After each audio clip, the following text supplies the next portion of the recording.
7, 6, 5, 4, 3, 2, 1. Shall we begin?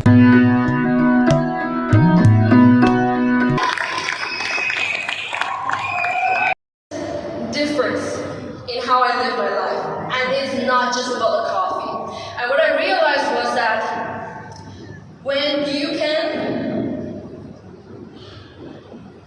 can actually feel the freedom that the food is not controlling you, you control what you take. That is very, very powerful. And one more thing is that I used to drink coffee to make me feel good. That's what it does. Honestly, it's not really about the coffee, right? And then I'm like, oh no, after doing all the jumping and all the dancing and feeling gratitude and feeling blissful and feeling the love every day, I was like, I'm already feeling good. Do I really need the coffee to make me feel good? Yes or no? No. No, right? And who can make you feel good? What can make you feel good? What? Right. You do the inner work, you raise your energy, you do other things that make you feel good. Not the coffee, not the, I love chai, by the way, I love it. It's very similar to the Hong Kong milk tea that we have, so I absolutely love all of those things. But I'm like, if I'm already feeling good, then I don't really need other substance to make me feel good. So what I want you to take away from this is, if you need to have a certain type of thing, in order for your day to move on, take a second and pause. When was that decided?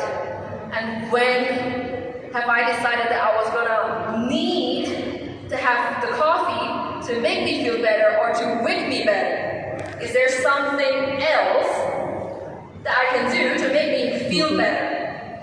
So who is going to make a commitment? Maybe at least try for 1 week, 2 week experiment.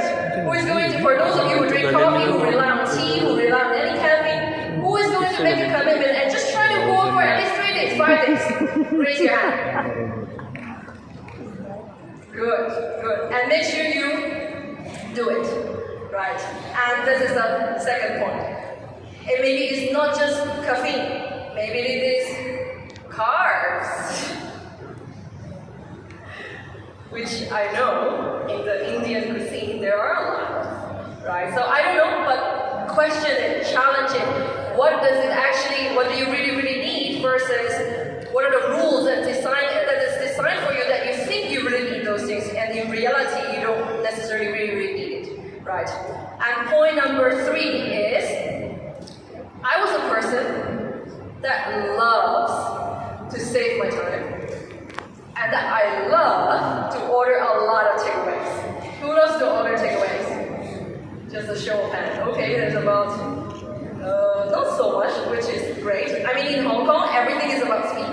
So we order a lot of takeaways, and even the company, they are just keep delivering. So we become more lazy and comfortable with ordering it instead of cooking the food. And what I have started doing is that I started to love and enjoy prepare my own food. It is a very, very simple thing. So I used to have the myth, right? I work super long hours. Since long time ago, I usually go on long days, and sometimes the colleges back to back, and you start with 8 o'clock in the morning, and then suddenly 2, 3 o'clock you got a little pause, and then again you go on to 6 or 7 o'clock. So I used to have the myth that guess what the myth is? Do not have the time to cook. Do not have the time. I'm already so busy. Where's the time? Where can I actually make time to cook the food? And what I realized is that I actually can make the time, and cooking healthy food doesn't really take much time. And the simple basic thing that I realized that I can make is probably 3 simple things. Maybe I would it's probably different than your normal diet, but probably I would boil some sweet potato, which is a different color, and then I would maybe do a green, which is maybe broccoli or maybe some green beans, and then I would have a protein. Maybe it's like salmon, or maybe it's, like beans, or maybe it's chicken, whatever it is, like 3 things. And that can actually take me less than 10 to 15 minutes. That get it off. So it's a very simple thing, and so many people are talking about it, but for those of you who might not even need yourself to cook, and I know that a lot of you might have cook at home and you don't really need to do the grocery and buying something, but try a different diet, try something which actually nourishes your body, and that is all about physical energy. What you put into your body comes how you show up in the world and how you show up to other people, and that impacts your physical energy a lot. And one thing that I would really say is, I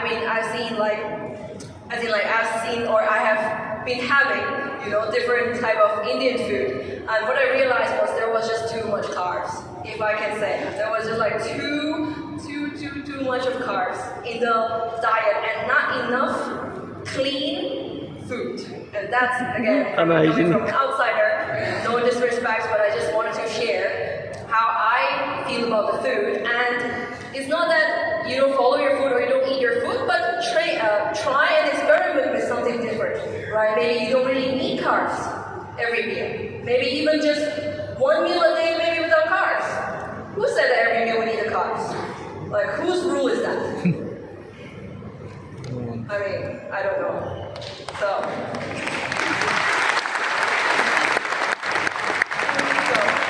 challenge your belief, challenge the things that you are doing, and it is exactly the same thing that you're doing, which lets your energy stay the same.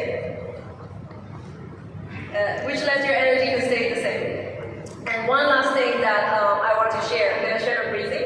Are you here? Huh? Can I share the breathing? Breathing. Yeah, that's great. Yeah, so there's one more very, very simple thing that I do, which is a bonus tip about breathing that I do, which can help me to raise my energy. And last 2-3 days I've been sleeping at 1 hour, 2 hours. And that this tip of breathing really, really helped me to relax my body. And I want everybody to close your eyes. Sit still, close your eyes. And we're going to do inhale for 5 seconds, hold it for 5 seconds, and then release for 5 seconds, and then hold it for 5 seconds. Do it one more time. Inhale for 5 seconds. 1, 2, 3, 4, 5. Hold. 1, 2, 3, 4, 5. Release. 1, 2, 3, 4, 5. Hold. 1, 2, 3, 4, 5. And you do it maybe 3 to 5 times whenever you feel tired, whenever you feel, stressed or tired, whatever. And when you do that, keep your posture open. Right? Whenever I breathe, I always keep my palms up instead of, this, that, whatever it is. Just do it with the open, and then you will feel so much of tiredness, things release out, and you will get back so much of energy. So these are the 4 things that I wanted to share with you. And breathing, also breathing, one thing I want to add to that is, breathing, are you breathing from your chest or are you breathing from your stomach? A lot of people forget. Start breathing like this, and the best way to check, do you want to do it together? Yes. So when you breathe it in, if you breathe in, if I see this, which means that you're kind of breathing the wrong way. What should come out when you breathe? Point is, put your hand on that place. When you breathe, where should move? Okay, some people is putting here, some people is putting here. Right, when you breathe in, actually stomach should come out. Right? The simple way is just put both your hands here and you breathe in. What is coming out? The tummy is coming out, you're breathing the right way. And we all have been breathing the wrong way, consciously, subconsciously. We keep forgetting to breathe, and that's all the illnesses. come to life. Yeah, sorry, just one more tip that I want to share with you. I used to not do these breathing. You know why? Because I felt my nose always get stuck. And I just couldn't really inhale. And what I realized was that again was something that because it got stuck, and even though whatever that I do, it somehow, and it always gets stuck. And when I started the practice, after 2, 3, 4, 5 times, when I keep doing it, this problem actually goes away. There's probably a lot of block because I was not used to really inhaling deep. And that's why a lot of things get blocked. But when I actually consciously do it enough, the things will just flow. So if you also experience that, or if you can't even inhale deep, it's definitely something that you want to work on. Good one. Amazing. Give it up for one of you brothers.